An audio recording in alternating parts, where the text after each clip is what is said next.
प्रथमे माननीय मुख्यमंत्री एवं आम दलर शीर्ष नेतृत्व को धन्यवाद देवी, कृतज्ञता ज्ञापन करी मो उपर आस्था प्रकट करी जो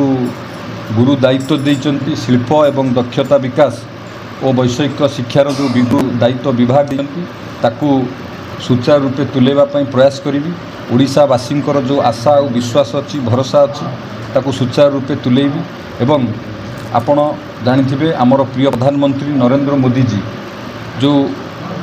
कथा कहती ताकू कामेरे करी देखांती। से कहिथिले जे ओडिशा राज्य को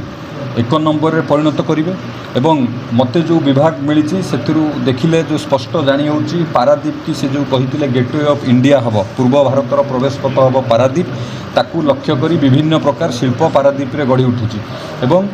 मु संकल्पबद्ध समग्र भारत रे शिल्पर विकास किपरि ओडिशा रे एक नंबर हबो सेथिपाई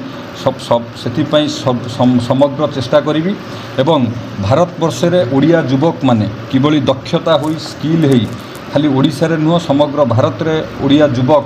नियुक्ति पाइबे बा रोजगार करिवे सेथिपाई कठिन परिश्रम करी। आमे समस्ते जानिचे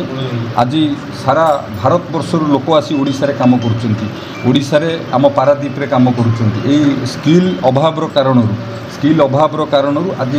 ओडिया युवक माने रोजगार पाउनांती। तेणु ओडिया युवक को किपरि भाव में स्किल कराहब, दक्षता कराहब सेथिपाई अहर चेष्टा हब एवं आम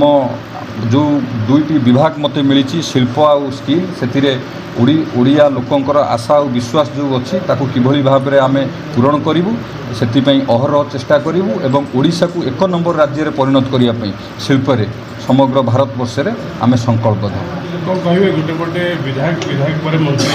तापुर शिल्प नगर शिल्प मंत्री पारादीपवासी एक्सपेक्टेशन बढ़ीगला। मोर कर्मभूमि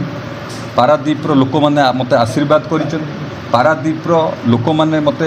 भोट दे निर्वाचित कर तो निश्चित भाव में पारादीपर लोक मानी मोर जो कर्तव्य मुझे केवे अवहेला करी मु जो संकल्प करी पारादीपर विकास ताकू निश्चिंत पूरा करी। मोदी जी जो स्वप्न देखी विकसित भारत